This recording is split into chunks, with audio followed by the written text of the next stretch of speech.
time for the Ron and Brian podcast. Get ready to fill your ears with the latest news, politics, current events, and whatever else we feel like talking about this week. And now, your hosts, Ron and Brian. All right. Good evening, everybody. It is Sunday night. It is 8 o'clock, and it is time once again for the Ron and Brian podcast. Here we are celebrating episode 271. Brian, how the hell are you, my friend? I'm doing great. It is Sunday. Been looking forward to this moment all weekend long.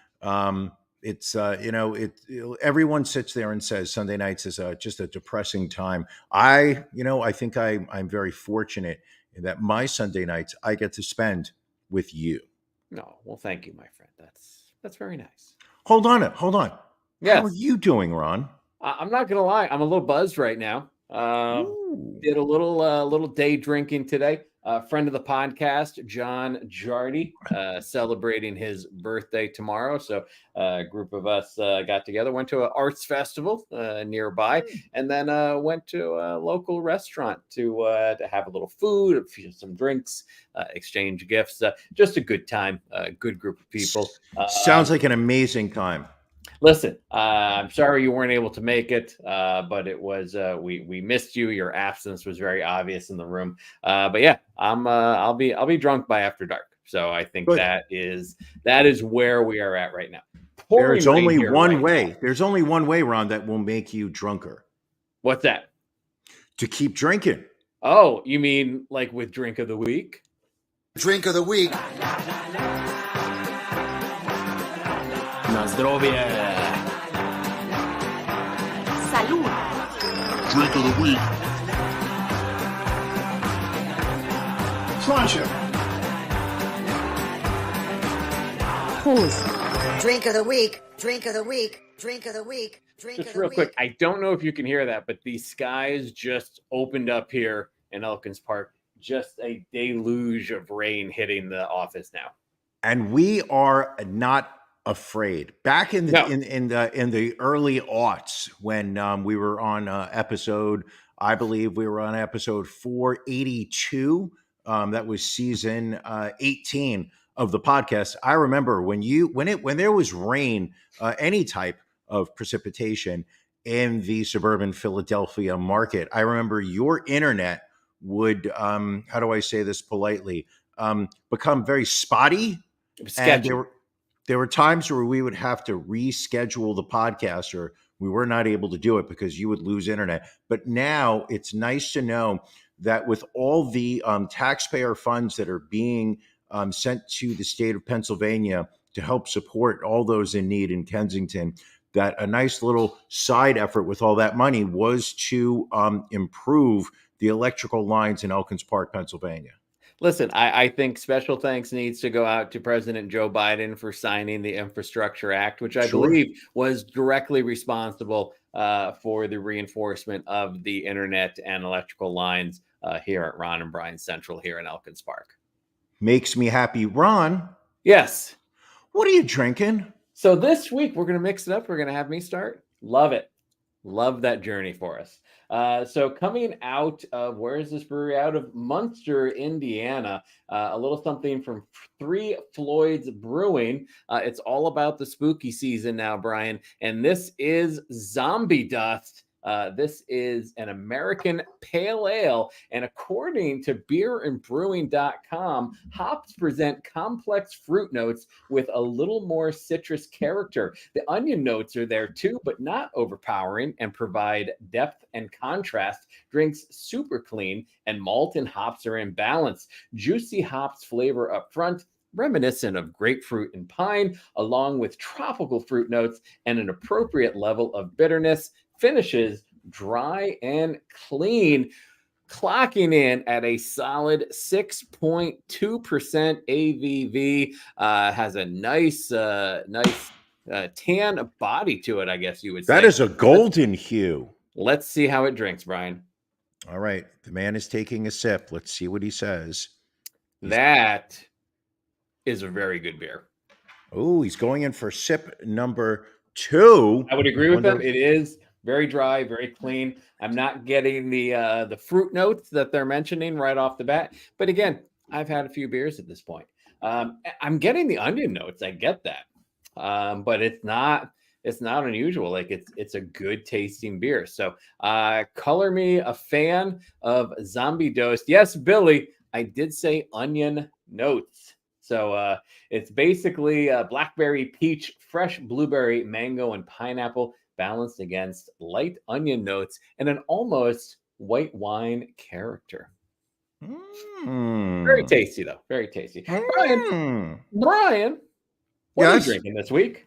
Listen, when I made the trek over the Hudson, heading west, just like our forefathers back during colonial times, I was nervous about whether the how the reception was going to be. Things have been said on this podcast about the great Garden State, the state of New Jersey.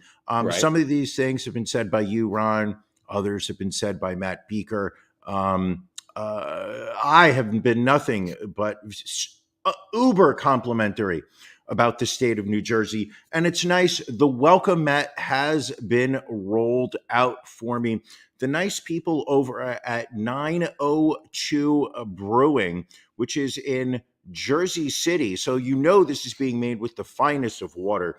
Of course. I'm drinking a Heaven, Hell, or Hoboken, a reference to a city in New Jersey, Hoboken, which is just a short, maybe 15-minute ride from me, but is more important. The Heaven, Hell, or Hoboken is a reference to World War I, when General John Pershing said the phrase "Heaven, Hell, or Hoboken," and it became a rallying cry for the U.S. troops because it became a cry, not really a cry, but it became a motto for the swift end to World War I, which actually dragged on for another year. But it was General Pershing's way of saying to the troops, you're gonna die, or you're coming back to Hoboken, which was really just a port of embarkment for a lot of the troops. This here, Ron, coming Looks in good. 6.5 ABV.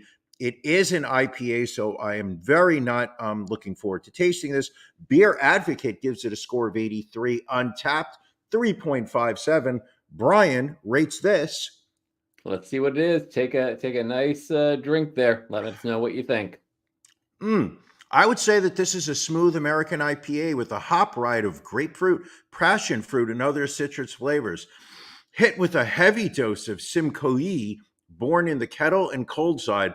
This, Ron, is Heaven, Hell, or Hoboken. You're taking a second sip, so I have to imagine that you're enjoying it. I do not miss IPAs. No? I don't like that hoppy aftertaste. I got you. It's I'm more of a lager guy myself, so I think I understand what you're saying. Lagers, pilsners, ales. That's my wheelhouse. I think that, but at the same time, I can't be drinking a Pilsner every week. I can't just do a lager. I've got to, I almost picked up an Imperial Stout, but it seems a little too early in this season for me to go Imperial Stout. I think I want it a little bit colder for a dark brown beer. Understood. Well, in the meantime, Brian, let's keep things rolling along here with Beef of the Week.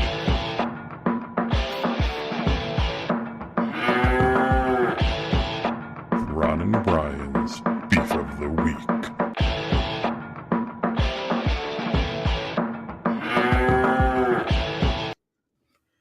Brian, what's bothering you this week? The fact that I wasn't invited to John Jardy's birthday celebration this weekend. It sounds like a great time was had. It sounds like you were there. Sounds like your wife was there. Sounds like Marty Jardy was there. I'm going to assume Matt Jardy was there. Maybe Amy Jardy was not part this of that. time. No, No Amy Jardy. But Kelly Jardy was there. Kelly Cayman Jardy. Okay. Parents were there on both sides. I mean, it was friends, family. It was a small get together of festival. Roughly 80 to 100 people. So nothing big. Not invited. Yeah. So that hurt when I heard about that. My beef of the week is an update from last week. Okay. the fine folks over at Retro Fitness in Rego Park on that's Queens right. Boulevard. I swung by there to announce that I was looking to cancel my membership, Right. and that I had moved out of the neighborhood. So this was a call for me to cancel my membership. And the woman behind the counter started. I mean, she gave me every line that they have been memorized to teach to not allow you to cancel. Is there somebody else you'd like to transfer this to? Oh, wow, you're at our introductory rate. You're significantly lower. Are you sure you don't want to keep it? My manager is not here, and they're the ones that really will be able to do that for you. And then finally, after I was able to break her down, she really just screwed me. Just screwed me. Sat there, was like, well, it's within 5 days of your billing cycle, so we're going to have to bill you for September. Oh, that hurts. So I'm getting another charge for even though I canceled my membership. So I'm not there anymore. They're going to charge me a month. And at that point, I literally was so furious that I realized I was about to make a scene. And I'm not really one to make a scene. You know that, and I sat there and I just was like, it's $20, Brian. It's not worth what you're about to do. And I just said to her, go ahead. If that makes you feel better, go ahead. This is what you do, Brian. You reach out to your credit card company. You open up a dispute on that charge. Say, I physically went to this location and spoke with such and such and canceled my membership.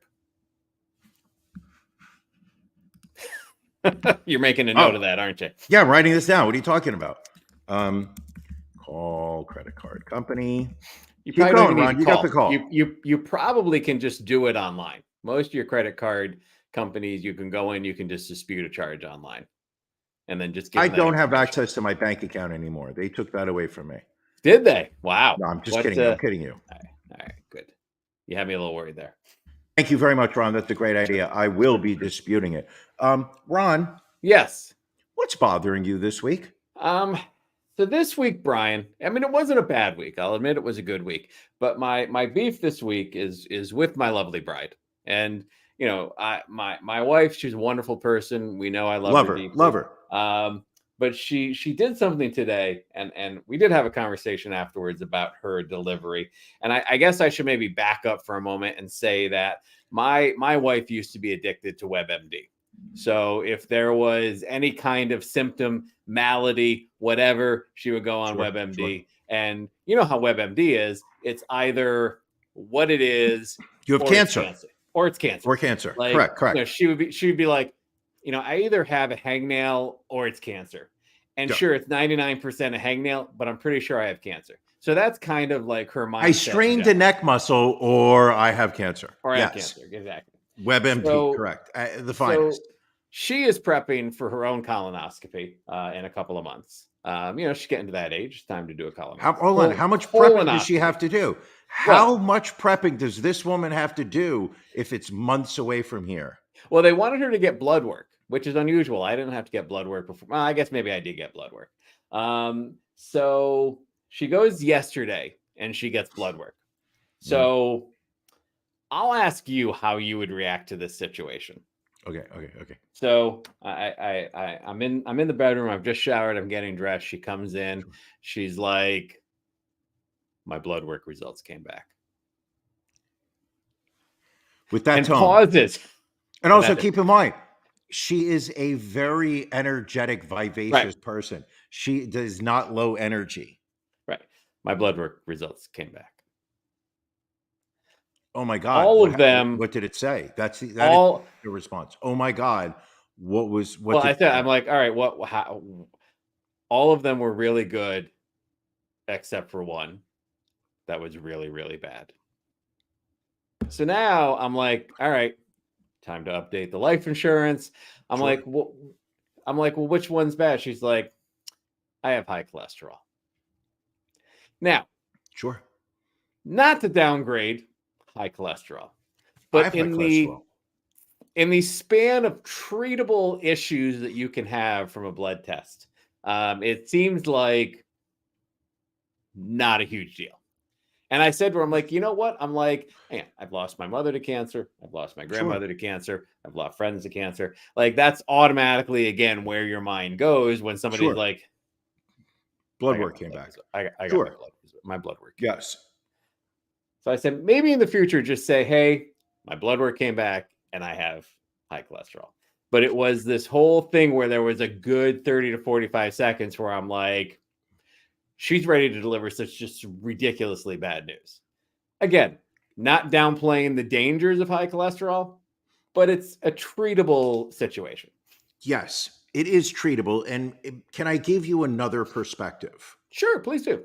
Okay. I 90% of the reason that I do this podcast is I need your perspective on things in my life. Oof, that's scary. Yeah, I know it's a lot of responsibility. Now, as somebody who has not necessarily taken every possible step he can to treat his body as a 51-year-old, I recently went in for blood work. I would say maybe 6 months ago, went in for my annual physical. And the doctor basically came back to me and said, you have high cholesterol. And it really was a wake-up call. And, not in the sense of, oh my God, I'm going to die, but just the reality of I don't eat a lot of fried foods. I don't, I'm not eating a lot of red meat. I do eat, a salad, most days for lunch. I would say that, I wouldn't necessarily say of the healthiest of diets, but I definitely would say on the scale of America, I'm on the good side. Right. If you had to, draw a bell curve, and to be told that my cholesterol was high, and to have a doctor sit there and say, well, obviously diet plays a large part in this, but it could just be, the way, genetically that your body is holding on to this stuff in the blood. And if left unchecked, you become a very likely candidate for a heart attack, which is how my mother passed away.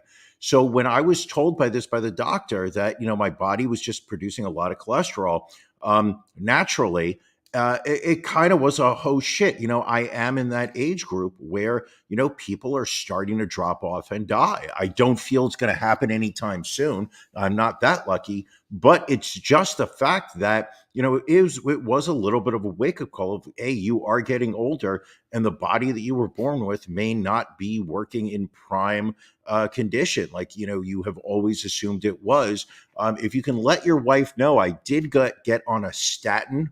I forgot the name of it. It's a torvastatin, something like that, which is the generic for Lexapro or whatever I don't know what the fuck it is. Anywho, but I did get on a statin and ate normally for a month and went back for blood work, and my cholesterol level was now in the normal range. So it made me feel much better. I take a pill every morning, feel great, still eat wings, still eat fried chicken sandwiches. So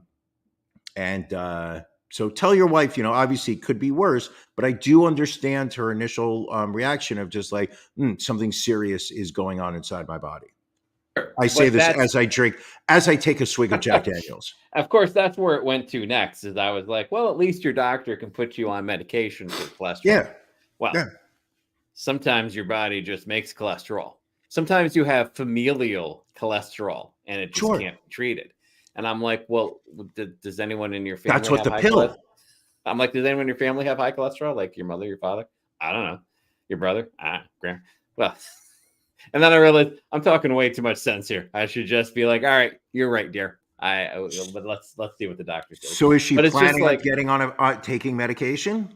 I mean, she's going to talk to her primary physician about it. Like, obviously, this was for her colonoscopy. I don't know that doctor can really do much, but she'll reach out to her doctor and say, what can you put me on for this? I will say this, that when I had my blood work done, I had a coworker who also got his blood work done, and I would say he's probably about maybe 7-8 years younger than me, maybe 5. The point is that we were comparing our cholesterol numbers, and he sat there and pointed out that his number was higher than mine. And this is just like one of those moments when you realize that you are old. I sat there, I was like, oh, so which medications your doctor putting you on? And he looked at me and says, I'm doctor didn't put me on anything. And his number was like 20 points higher than mine. And I looked at him, I'm like, wait a second. Why is it that I'm on medication and you're not? And then he just mildly like kind of looked away and just mumbled, it could be age. And I was like, oh, Yeah. I'm 50 plus. He's in like the 40 plus category. So Right. maybe a higher cholesterol is something that's not considered as dangerous for somebody that age. Listen, with everything that has gone on over the past 5 years, the Dr. Fauci's, the masks, the vaccine. I just want to say I do listen to the science and I do trust the doctors. So I'm taking a statin every day. Allie brings up a good point here. Sometimes things don't need to be, quote, solved, and someone just needs an ear. And I will say that is one thing that I've learned in my relationships, and a comment that I will often make as I'm having conversations with my wife is this something you want my input on, or is this just something you want to tell me? And this particular conversation was something she wanted some input on. But I get what you're saying, Allie, and I have learned that in the fact that there have been times in the years past where my wife has talked about something and she's had to say to me, she's like, I don't want you to fix it. She's like, I just want you to listen. So how does she respond? Yeah. How does she respond when you say to her, do you want me to listen or do you want me to help you work through this? Oh, she'll answer. She'll answer whichever. Oh, really? Okay. Yeah. I'm going to try it. I will say this, and I was, prior to going into this relationship, and even for the first few years of this relationship, I was a very poor communicator because I made a lot of assumptions versus asking questions and making sure we were all on the same page. So I will say that's kind of where questions like that have come from. Yes, sir. You're calling timeout. I'm going to get spanked for this one. By who? We'll find out. All right. Let me ask you a question and answer this honestly. Was it that you were a poor communicator or you struggled with the difference between how men communicate versus how women communicate? Because the truth, and I know there's not one way. So there's not one way women communicate, but there is a general acceptance, at least on my part, that there is a difference between, a female's approach to something and a male's approach. Sure. And the truth be told is, if a guy comes to you with a problem, he's looking to talk out and end up at a solution. Whereas I think sometimes like women necessarily, they don't necessarily take that same approach. And sometimes it's, I need to get this. I just want to talk about something. I need to get these thoughts out. I want to talk about that, but I'm not looking for you to swoop in like Superman style and solve my problem. I think I would say it's a little bit of column A and a little bit of column B. I would say, yes, not just the fact that she's a woman and I'm a man. I think she and I just have different communication styles in general. But it was the fact that I, in my head, acknowledged our difference in communication styles. That's great. And still was a poor communicator. So I think thank God. Great. The only reason this marriage has worked, and we will be celebrating 10 years of marriage this Halloween. True. And I will say the reason that this relationship and this marriage has worked is that she was willing to put in the work to help me be a better partner for her. This is not to say that she knew you were a winner. She knew you were a keeper. She says I'm a good egg, so that's about all I can say. Once again, Allie makes a good point here. It's just that venting can be healthy, and that is something that 40-plus-year-old Brian learned. I did not know this in my 20s and 30s. I do realize that now, and I also realize the value in just listening. There you go. Good talk. We've had a good talk here. I feel we're all better for it. Absolutely. Let's get to our stories of the week. We always like to grab stories that catch our eye, that we just find interesting for a variety of reasons. We want to make sure we don't pass them up. Brian, what is your story of the week this week? My story of the week is Las Vegas. Yes. You know I love that town. Love Vegas. Love Vegas. We both love it. There is an issue going on right now at the MGM Grand, which is not just. It's still going on, right? We're going on like a It is week still now, going I on. think. MGM Resorts was the victim of a cyber attack this past week. They were hacked by a cyber group and basically shut down MGM Resorts, a dozen hotels on the strip between Mandalay Bay and Bellagio. So it turns out that earlier this week, hackers were basically able to find a IT employee of MGM Resorts on LinkedIn. We're able to call customer service, and within 10 minutes, we're able to, they were provided this IT guys, pretending to be this IT guy. We're Right. able to obtain this guy's credentials to get him into the computer network. They were able to log in as an IT administrator, basically block the entire network.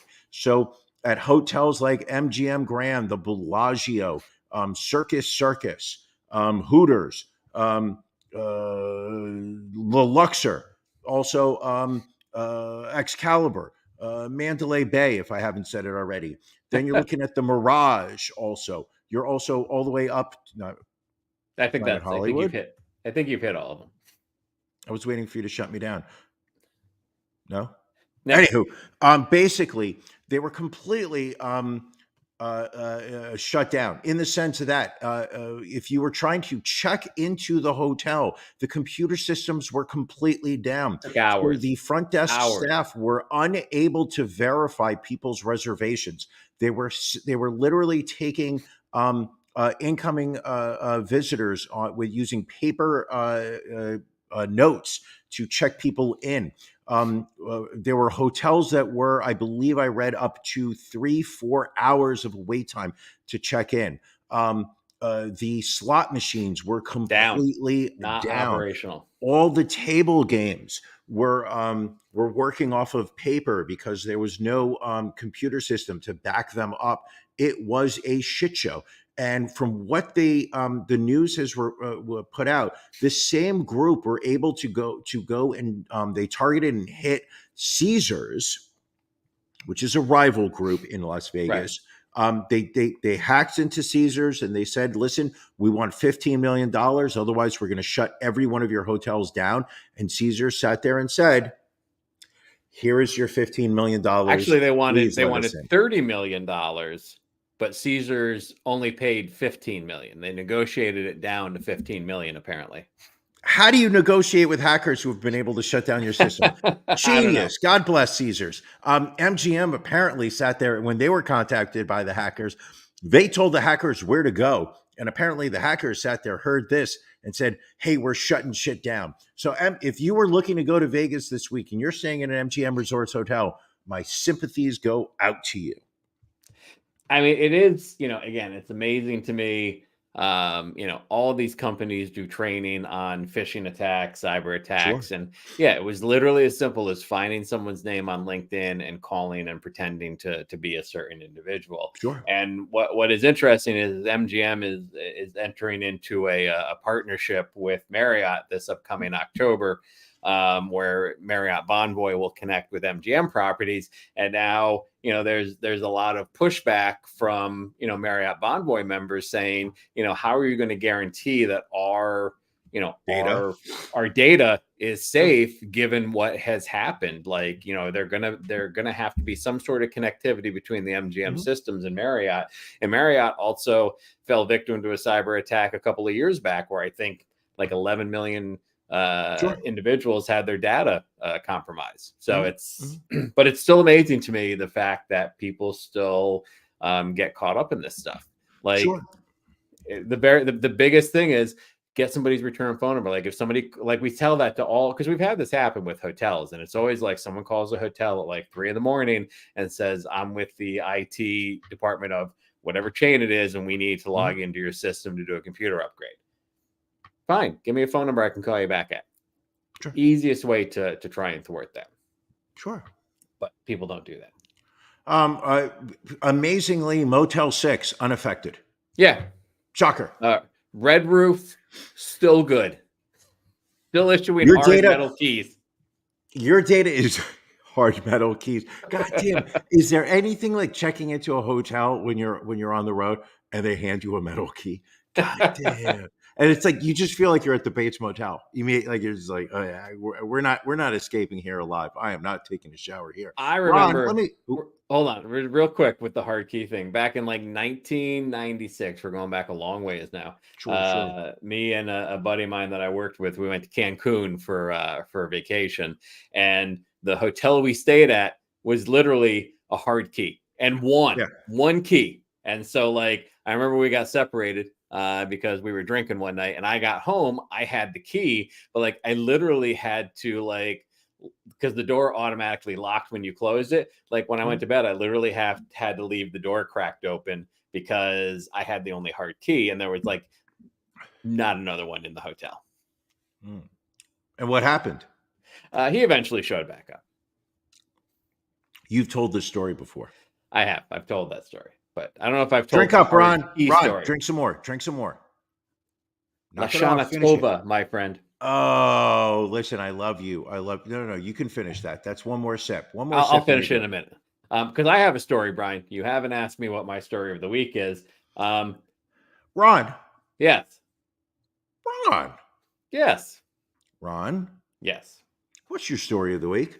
So, and I guess it kind of ties into the cholesterol conversation, the healthy diet conversation. Like people always say, eat fish. Eat, there's good oils in fish. There's omegas in there. Sure. Tilapia fish is so healthy for you. Exactly. So healthy. So there is a California mom, Laura Barajas, age 40. Who ate some tilapia, which was apparently contaminated with a deadly bacteria, ended up needing to have all 4 of her limbs amputated. What? So she had this tilapia. Let me see if the story says where she got it. This is a photo of her in her hospital bed. So she had purchased the tilapia at a local market in San Jose, made it for herself at home, and she was infected with Vibrio vulnificus, which is a potentially fatal bacteria found in raw seafood and seawater. They had to put her into a medically induced coma. She had complete sepsis and her kidneys were failing, which is the reason why they needed to amputate all 4 of her limbs. A friend has started a GoFundMe campaign to assist with the medical costs and her adjustment to her new life, which has raised about $40,000 so far. Jesus. I mean, is there anybody out there that would eat tilapia anymore? But it's I guess Chris would he's ready to have some. He's tilapia. ready. He's ready. I guess maybe she didn't. Maybe she didn't cook it enough. Like I thought, like cooking food properly kills off bacteria. Sure. But isn't there something to be said for the fact that the food that we are being provided is inherently dangerous unless we literally cook the and kill off the parasites inside of it? Well, we're getting back to a point. Like I remember, like in my mom's youth, like when she would cook something, like she would literally put, whether it was chicken, steak, pork, whatever, she put it in the oven for an hour. Because growing up, that's what you had to do. Shit out of it. You had to kill like what was the stuff in pork? Diverticulitis. Diverticulitis. That was the one thing she always warned me about. No, I thought it was what was the other thing? In the chicken that everybody gets. Well, salmonella is another big one. That's the one, yeah. E. coli is a big one. Oh, E. coli is when they don't wash your lettuce. Lettuce is a big thing. E. coli used to be a lot through meats. Then it ended up getting transferred to lettuce. There was isn't E. coli fecal matter basically? I mean, It isn't it is. basically like fecal matter? So, like when there's E. coli in meat, it's because as they were grinding up the remaining pieces of animal, that part of the rectum and digestive system, the backer part of it, was included in the grinding of that meat. Well, so what the issue becomes is, yeah, I mean, so basically because of the the hygiene levels. Dr. Joe chiming in with confirmation that E. coli is from poop, and obviously They're using cutting edge medical terminology. That's why we have Dr. Joe on this show. So there's a docuseries on Netflix right now about the safety of our food chain, and one of the things they talk about E. coli, where Mhm. one of the bigger issues initially was E. coli through meat, and again because of animals being kept in close quarters and they just poop and it gets, and literally when you're getting ground beef, there could be 400 to 500 different animals Sure, ground up into that. But sure, then the other issue that started to happen is you've got these produce farms located next to these slaughterhouses, sure, and the runoff of the waste is going into the water system and is being sprayed over the fields. Like with E. coli, if it's in meat, if you cook it to a certain temperature, you're going to be safe. But once sure. that gets on your lettuce, like there's nothing you can, because you don't cook your lettuce. You Why would don't. they put the produce farm so close to a slaughterhouse? I mean, that seems like a Because terrible I mean, idea. Oh, hold it's on. Allie says that's a fantastic oh approach. wow, wow. Well, I mean Wow, that's an Allie. opinion. That's a take. Shock. That's a hot take, if you would, Ron. Again, I guess these farms end up all in the same location because of shared cost of irrigation and electric and things of that nature. Yeah, yeah. Now, I have a question. If you're sick with the E. coli or you're sick with the uh, diverticulitis and you're not Right. feeling one, and you feel like you're suffering a little bit, and you've got some type of fever, you're sweating it out. My question to you is, is a regular thermometer a good idea to put up your pooper, or is there something else you should use? There we go. Dr. Meat Joe chiming thermometer. in. You need to put a meat thermometer up your pooper to properly I see guess whether you because have. of the fever, you might get hotter than a regular thermometer might pick up on. So that makes sense. Makes so much sense. Thank you, Dr. Joe. All right, Brian, Yeah. it's enough about poop. It's time to talk about gold, and that is our NFL locks of the week.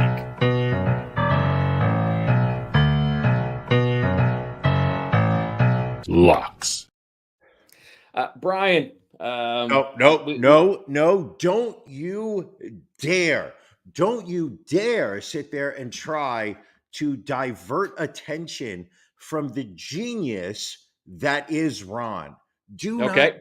dare sit there and say, oh, no. Don't look at me. Look at the guy behind the green screen over. No. We are all about you, Ron, because you, listen, we call it a lock for a reason.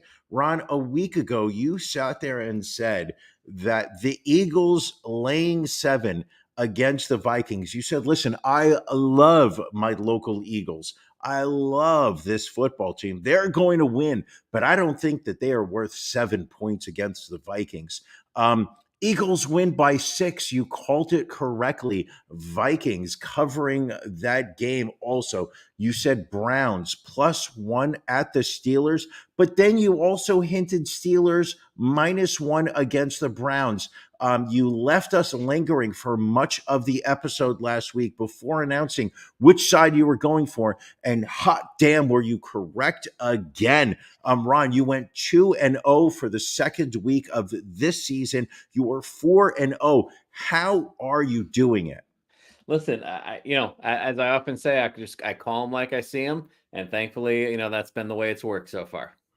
Unbelievable. I'm going to say to you that I know several people that flew out to Vegas this week because they had a suitcase full of cash that they were going to bet on your locks of the week. And unfortunately, they were staying at an MGM Resorts hotel and were not able to place their bets. They're crestfallen Okay, crestfallen, Ron. I bet that's a term you were not expecting to hear on I was episode not. 271, but I you was are not. hearing crestfallen. Well, kudos to you, Brian. I have to say, because you took a look at the Chiefs versus the Jaguars. The Chiefs coming off that loss in Week 1. You said, you know what, Travis Kelce is going to leave Taylor Swift at home. He's going to get back to the field. He's going to find that blank space on the field, and he's going to score. And sure enough, he did. Kansas City -3, and they ended up winning by 8. And as you often say, you will not go poor betting against the New York Jets. You took Never. Dallas -3 against the Jets. It was a blowout. Cowboys 30, Jets 10. So you improved to 4-0 on the season. I mean, kudos to you, my friend. How do you do it is the question. Listen, these are easy games. This season starts off, the matchups are obvious. It's later on in the season as teams are starting to excel or disappoint. That's when it starts to become a little bit harder. Ron, who do you have for Week 3? This upcoming week, I mean, Dallas is on a roll. They are on the road at Arizona. They are favored by 10.5. I'm taking Dallas minus the points, and then Green Bay at home -2 versus the New Orleans Saints. Ron, I hate the Jets.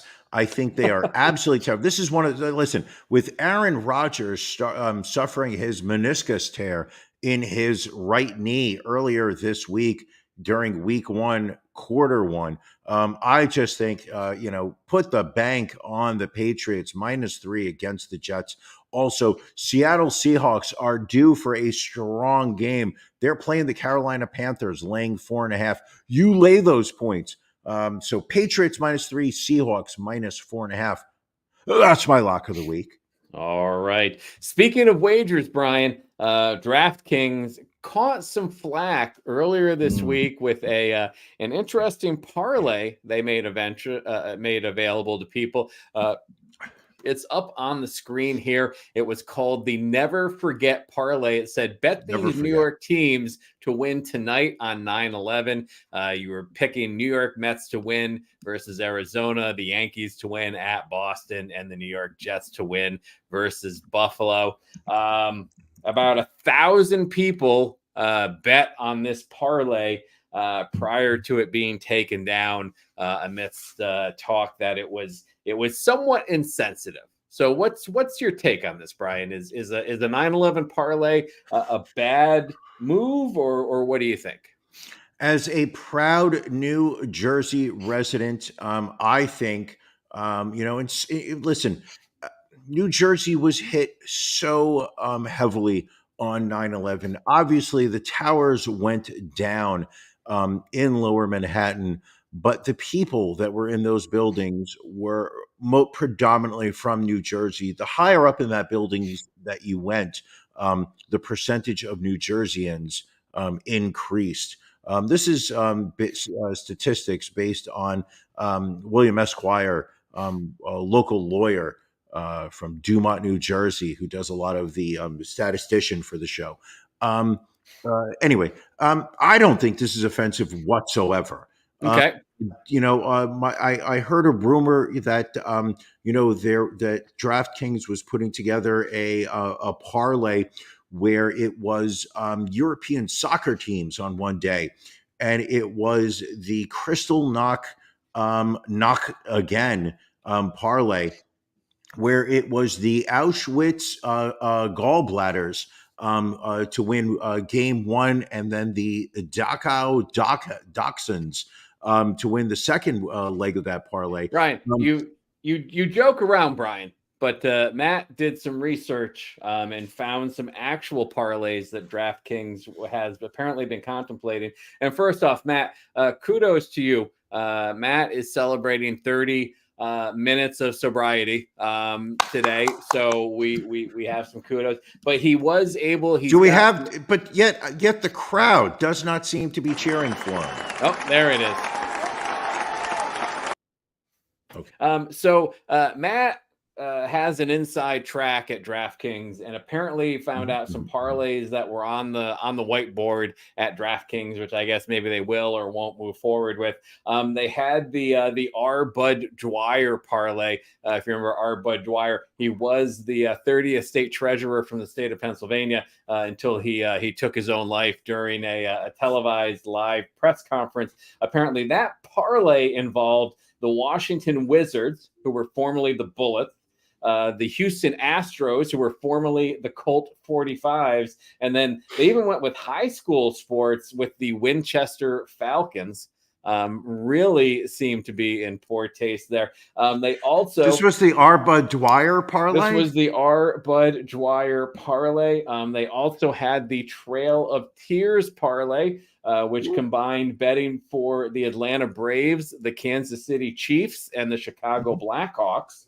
Okay. And this last one just really seems offensive. The Potato Famine parlay, which is Notre Dame, the Boston Celtics, and London Irish Rugby.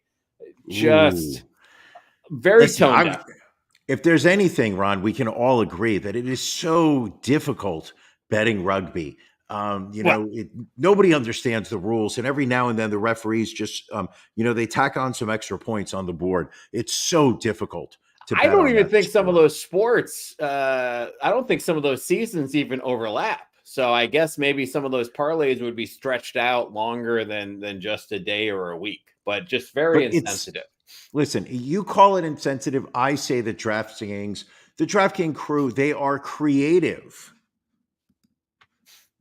I mean, I guess that's another way to look at it. Brian, what do you want to get to next? We've got about. I have actually. There's minutes. something. We've got a lot of stories, but before we do that, I'd like to ask you a question. Yes, sir. What's that? What are you watching? So still watching. What was that show on Apple TV? Invasion. Still good. Still enjoying the second season. How do you compare that to Silo? Again, I think it's as good as Silo. Okay, thank you. All right, sorry, keep going.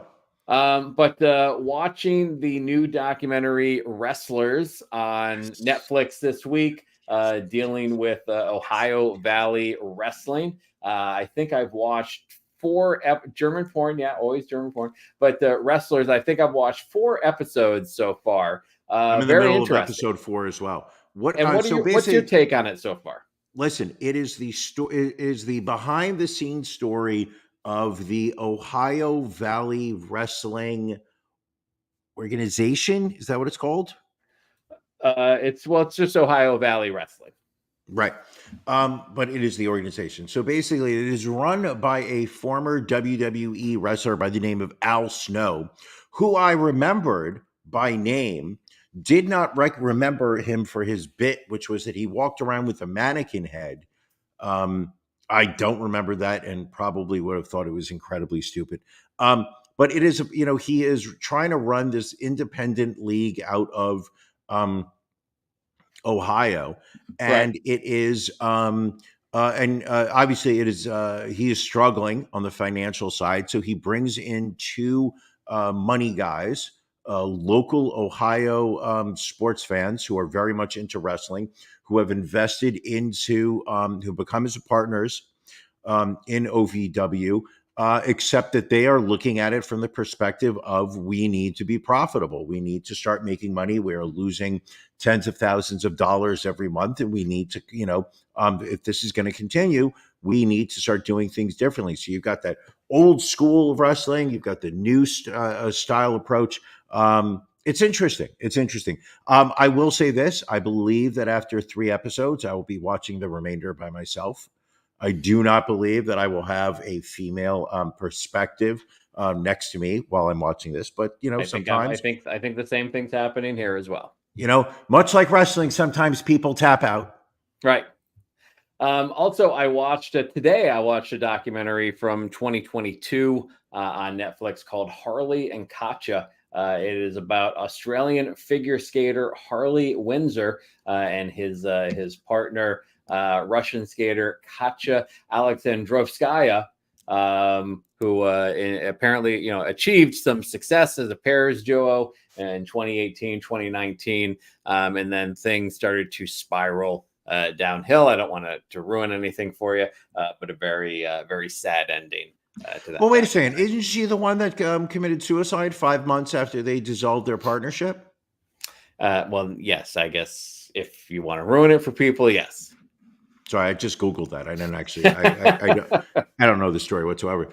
You know what I watched this. I'm 3 episodes in, and you're gonna chuckle because Okay. not every what are you watching needs to be something that just came out. Okay. I just started watching Band of Brothers. I saw that is on Netflix. It How is just that? came out on Netflix. It's been available on HBO Max, HBO Plus Max show. I mean, it's not World, surprising because you have often talked about how big a fan of David Schwimmer you are, going he's back to terrible. his Friends days. It's so funny you say that. First off, highly enjoying it. I think we watched 2 episodes of it yesterday. We'll try and watch some more episodes this week. I will say this: Schwimmer is heavily featured in episode 1. I do not know if he's featured in other episodes. I will say this: there are several people on the cast here. One of the main characters from Billions, don't know the guy's name. He's apparently British, but I always thought of him as the guy from Homeland. He's great in it. Ron Livingston from Office Space. Oh is in it. yeah, yep. So good in this one, but there's also a lot of secondary characters that you recognize and whatnot. Schwimmer plays a lieutenant who's overseeing a group and is kind of an asshole and also incompetent. So that's usually a combination that you're not really Dangerous, you can't man. really rock. Yeah. The problem is that even though I've seen the guy from Billions multiple times, I've seen Ron Livingston multiple times. When they're on screen, they are the character. Sure. I'm following the character. When Schwimmer walks on stage, I'm expecting somebody to offer him a cup of coffee and sit there and be like, Phoebe. Now, keep in mind, I don't really know Friends, so I'm going to struggle with the reference. But it's like I can't look at him as anything other than David Schwimmer from Friends, who's now acting in this role. He's the only character in this whole series that I'm struggling to be able to see as the character and not the actor. And that's usually, obviously, he's been typecast, famously known for that role. Unfortunately, it makes it very difficult to see him doing something other than that. There was one thing. There was one other thing I saw him do. German porn. Well, that makes sense. You know what else I've been watching, Brian? I have been watching video of Lauren Boerbert and her male friend groping each other in the audience at a performance of Beetlejuice at the Denver Performing Arts Center. I know you've been salivating, waiting to talk about this story. Listen, the very fact, okay. It is one of the paradigms that exists in politics today, which is that Republicans, conservatives, especially far-right members of that political party, have absolutely slid into the role of the morality police in America.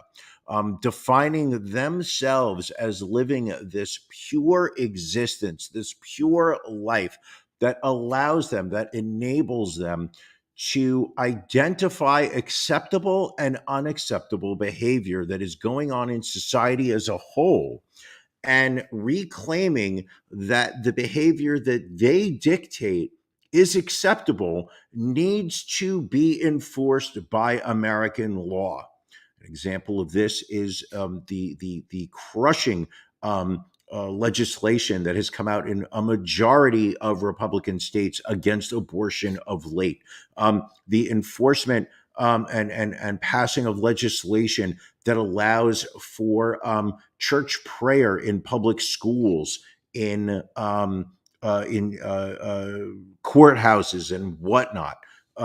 and you've got all these conservative politicians who are sitting there saying that we are the example of how to behave, and if you do not behave the way we do, we will cast you down as the lowest of the low. And then you get examples. You see you see some signs into how these people live, and you realize, oh, wait a second, you are no better. How many Republican congressmen have we seen that get called out by former mistresses of theirs for having paid for abortions? Right. How many Republican congressmen have we found having affairs with younger staff members and whatnot? Now we've got this 39-year-old, I believe she's 39-year-old, grandmother to be, Lauren No, she's already a Boebert. grandmother. She already is a grandmother? I didn't realize Yes. that it already happened. She did, Anywho, yes. but she is what we call a Tea Party far right nut job, correct? I mean, I think that'd be a fair statement. I mean, she is one of the brasser members of the House of Representatives. How she got elected, she had very little qualifications. Her husband ran a gun-themed restaurant, Shooters Bar and Grill, before he was arrested for taking his penis out and showing it to underage girls at a local bowling alley. Somehow she still claims, oh, but he's a good man. Well, that was until their divorce. Sure. Anyway, but she decides this week she is going to go to the Denver Performing Arts Center's showing of Beetlejuice. Beetlejuice. And it gets bad, Ron. Well, because initially it was a case of, they said that, she was kicked out because of she was vaping, she was talking, laughing, singing, taking photos. Like initially that was the angle that was being given. Yes. Ron, Yes. the vaping, no, she would never vape. It was the heavy smoke that was part of the stage production. That was what people thought she was vaping, but that was not vapor coming out of her lungs. That was the smoke from the stage, right? But then video that was released by the Performing Arts Center of the audience clearly showed her and her partner groping each other. He was looked like he was groping her chest. You can say it, Ron. He had his entire right hand was reached over, grabbing her right breast, squeezing like it was a grapefruit. At a Whole Foods that you're testing if I take this grapefruit home tonight, can I crack it open and will it be juicy? He is just squeezing on that damn thing.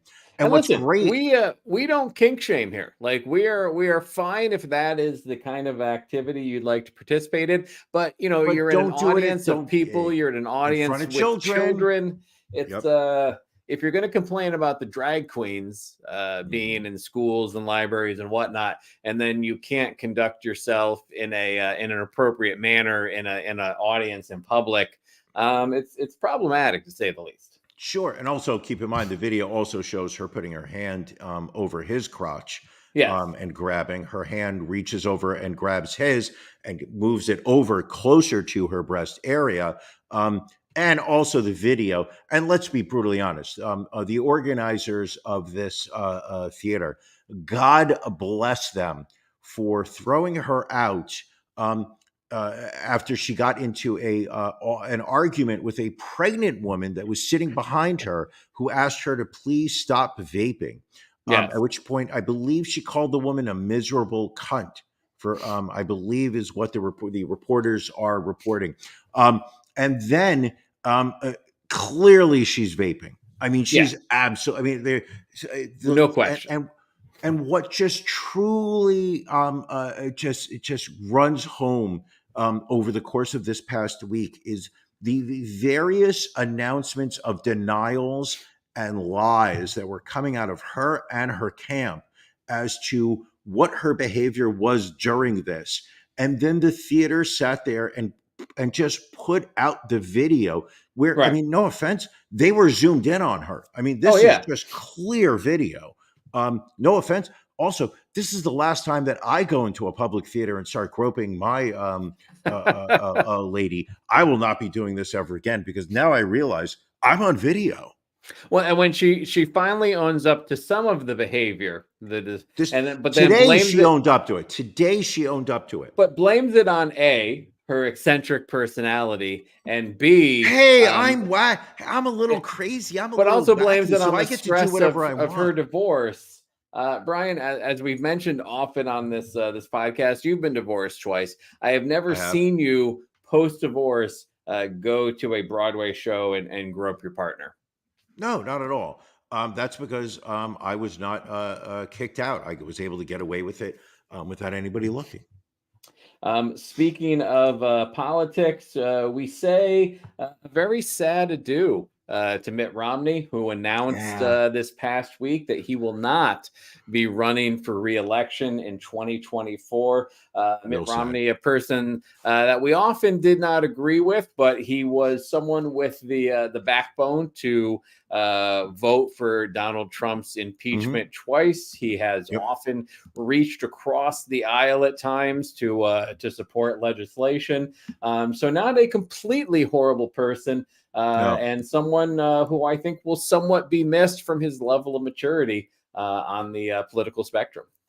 I think that what he said in terms of the reason for his announcement to vacate the Senate, very powerful, in that he basically said the main reason was that as somebody who was in his late 70s, he felt that it was time for him to pass the torch to the younger generation of American politics or politicians to basically be able to run the show. I took this as a direct assault on the likely Democrat and Republican candidates in the 2024 presidential campaign. Joe Biden, who I believe is in his late 80s, and Donald Trump, who is coming up on his early 90s. There's a lot of talk with Mitch McConnell's recent medical issues, Dianne Feinstein's. I mean, we've been talking about it repeatedly. It's generally considered that if if you are in your late 70s or 80s, there is some diminished capability to think clearly. See, elderly people are questioned a little bit in terms of their driving abilities and whatnot. And yet they are running our government. I think it's one of the things that, the desire to hold on to power once you have been provided a taste of it. Speaking of a taste, I mean, Chris Saletti still keep harping on the German porn. Give it a break, my friend. Dominic, I mean, what does he want a taste of? Yeah, makes sense. But it is just literally this ongoing thing of, how old is too old to be running this country? And you've got people who have been in power for 20 years or so, and they want to hold that power until they die. Unfortunately, this is a country not of dictatorships. This is a country of a representative government. And we, the people, continue to vote for the incumbents who are getting older and older every election cycle. And yet we blame the political parties because this is who they're providing us with. Right. This is what we have to choose from.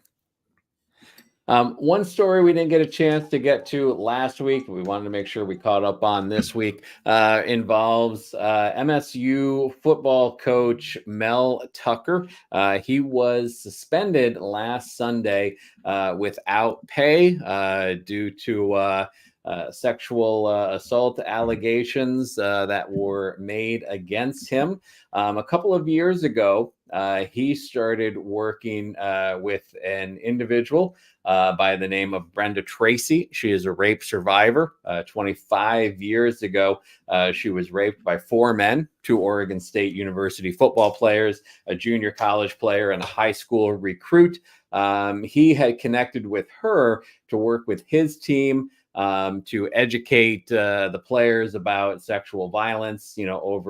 Over 8 months, they developed a professional relationship centered around her advocacy. Tucker had invited her to campus 3 times, twice to speak to his players and once to be recognized as an honorary captain at the team's spring football game. But apparently during a phone call on April 28th of 2022, Tracy says that in a complaint, on a phone call, Tucker made sexual comments about her and also masturbated on the phone call. Question. How did she know that he was masturbating? Like, was he telling her? Apparently so. Ugh. So she filed a Title IX claim. Good. In Tucker's statements to the Title IX investigator, he acknowledged masturbating on the call, but said Tracy grossly mischaracterized the episode. According to him, they had consensual phone sex. Tucker wrote in a March 22nd letter, quote, Ms. Tracy's distortion of our mutually consensual and intimate relationship into allegations of sexual exploitation has really affected me. I am not proud of my judgment, and I'm having difficulty forgiving myself for getting into this situation, but I did not engage in any misconduct by any definition. These professional apologies are just out of fucking control at this point. Yeah. For him to be like, oh, I'm struggling to forgive myself. No, nobody's forgiving you. You're a creep. You're a creep and an asshole. Nobody's struggling to forgive you. Nobody wants to forgive you. Speaking of creeps that we do not want to forgive, Russell Brand. Oh, it has not, there's still a lot of details waiting to come out. I do not want people to think that we are avoiding this subject. Famed British comedian Russell Brand was over the past, I think, 24 hours, there were stories that came out in the British press of, I think, 4 women who basically have stepped forward and said that they were victims of sexual assault by Russell Brand. One was apparently a minor who claims that he sexually assaulted her. She was 16 years old, and he allegedly would refer to her as the child, even while he was in a sexual relationship with her.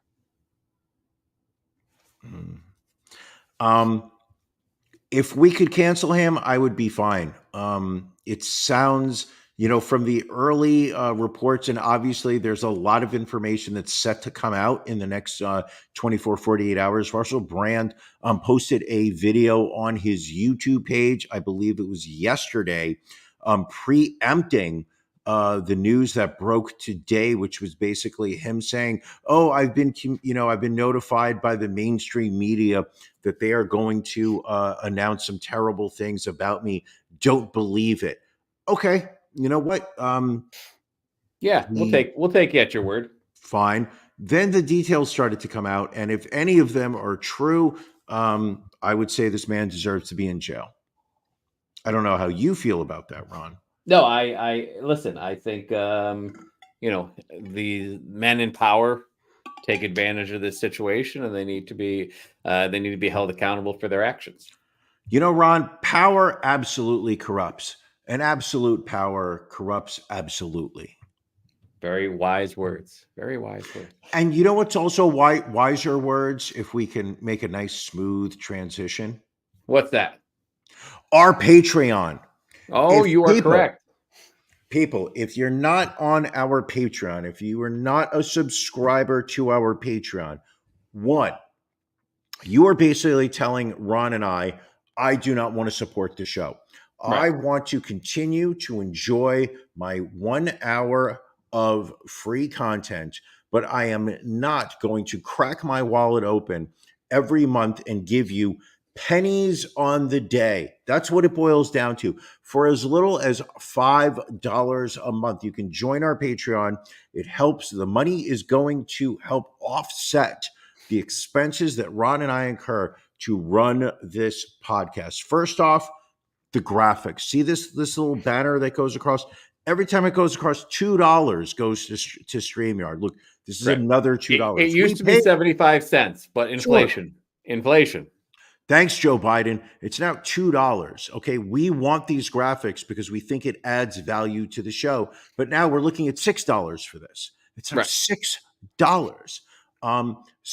Ron, please, is there any way to stop it? I mean, keep it on the screen, but turn off this. No, put it back on. Yeah. I want people to know. Oh, the paradox here. But it's a way to help us offset some of it. And what do we give in return for this, for your Patreon money?